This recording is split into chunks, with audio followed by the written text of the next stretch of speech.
Another day, a Monday. It's gonna suck because today I'm meeting one of my new interns.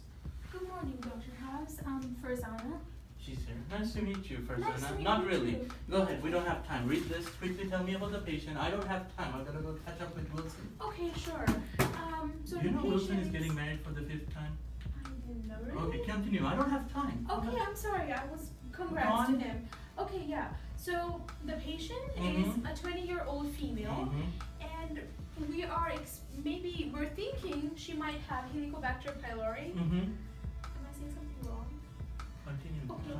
Yeah, she might have Helicobacter pylori. She might have Helicobacter pylori? I'm How do you know? suggesting you because gram staining was done and it was found out that it is a gram negative.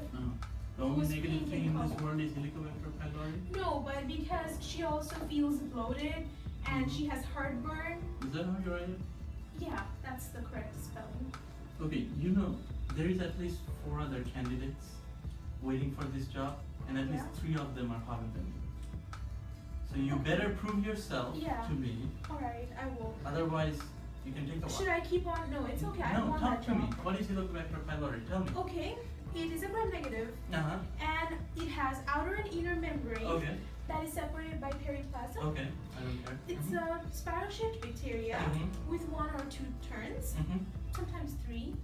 It can also be in a circular or rod-shaped form. Okay. And if you want to know about its size, it's Size usually- matters. Go ahead. Yeah, okay. It's usually half a micrometer to 5 micrometer in size. It has 5 to 7 flagellas that helps it to move, Okay. and it has circular DNA. And it has also lipopolysaccharide to help it adhere to cells. And then it has an important enzyme that's called urease on its surface. Okay. And it helps it in the survival in the stomach.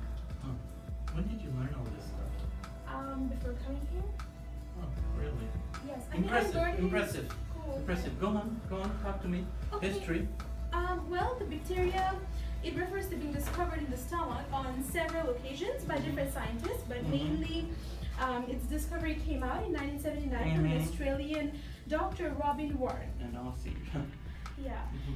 He found out that the presence of these bacteria were greater numbers in the grade inflammation in the stomach, and he also went through a lot of skepticism from other scientists because nobody could believe that this bacteria could be present in such acidic condition. And then I also have some information about other scientists, like 3 years later, a scientist named Barry Marshall. He was able to heal. Is my name in there somewhere? No, it's not. Okay. But Barry Marshall, he was able to heal this in the By 1990s, H. pylori was accepted as a harmful bacteria. Are you listening, Dr. House? Are you listening? Cat videos, got distracted. But go ahead. I'm listening. Well, it converts urea and water to carbon dioxide and ammonia. And you know, ammonia is quite basic and alkaline. It also secretes some exotoxin called VAC-A, which causes the apoptosis of cells. CAG-A that disrupts cell integrity and structure that causes inflammation. Take a look at this. Smell this. Yeah. Tell me you don't like it. It's nice. I can hire you. Okay. Go ahead. I don't have time. Okay, fine. And the common cause for stomach ulcers or duodenum ulcers in the GI tract is Helicobacter pylori. And the pylorus sphincter is the barrier between the stomach and the duodenum, and it causes ulcer and stomach cancer as well. So we're thinking the patient might have this bacteria because she is actually suffering from these characteristics. Right. And it can also grow inside human stomach despite of being highly acidic, because it would sometimes just neutralize the acid. What about metabolism? I'm sorry, I haven't looked into that. Why not? I will be careful next time. Okay. If you want this job, you should be careful all the time. Okay, I'm sorry. Well, since you have talked a lot, Yeah. it's all babble and stuff, let me give you some knowledge from me. Okay. Okay. And I'm completely saying this out of my memory, and I'm not looking anywhere, right? Metabolism, they're microaerophilic, requires oxygen to survive but at low pressures. Do you know what that means? Yeah. Okay. Its main metabolic fuel is urea. Yeah. You know what urea is? Okay. You might get this job. Only carbohydrate is metabolized is glucose, which can be done by oxidative oxidative and fermentative pathways. The glucose is transported into a cell by sodium-dependent transporter, right? Yeah. I'm saying this all out of my memory. I can see that. You can see that? Close your eyes then. In most animals, phosphorylation is done by hexokinase, but in this bacteria it's done by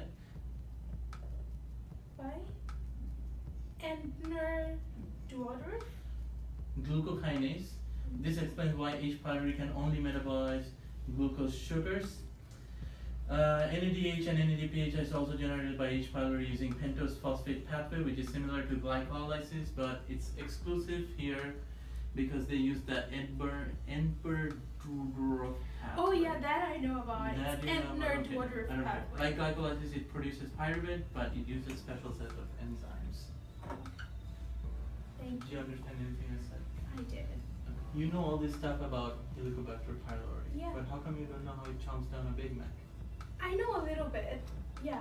So, well, the next, you already mentioned one, and the next step in the metabolic pathway is the citric acid cycle. But in here, it's a non-cyclic process for Helicobacter pylori. And what happens is basically H. pylori converts pyruvate to coenzyme A. I'm listening.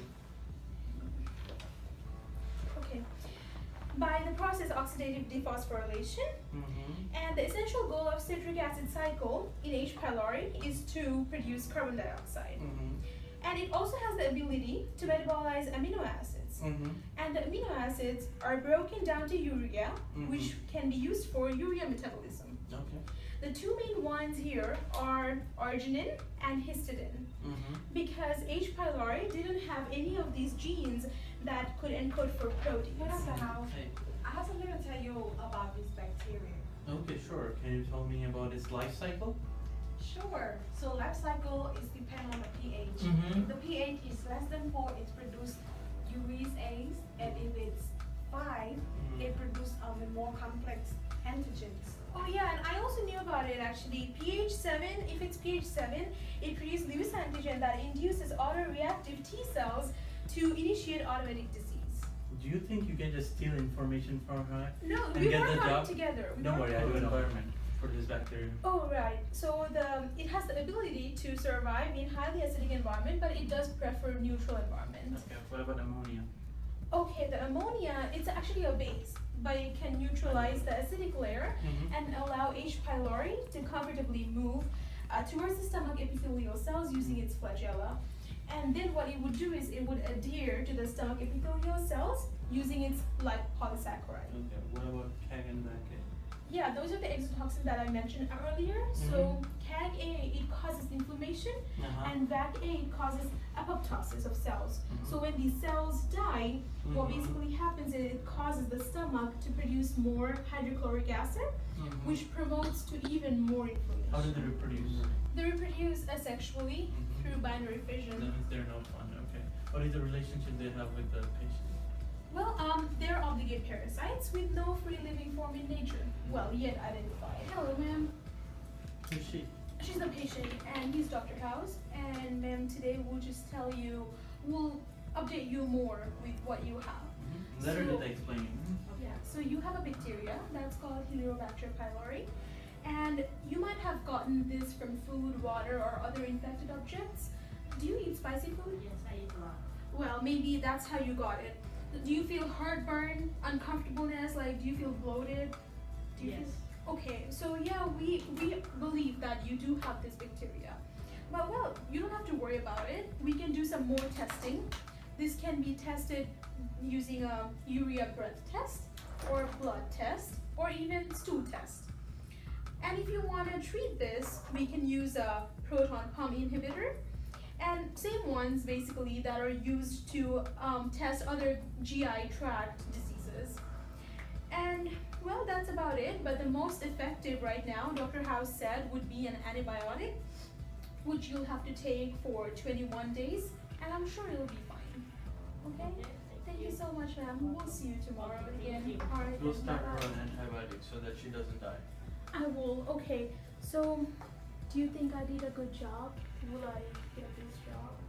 I really need it, Dr. House, please. Please. I will prove to you that I'm not bad. I will be more prepared for the next time. Nope, you talk too much. Get out of here. Next.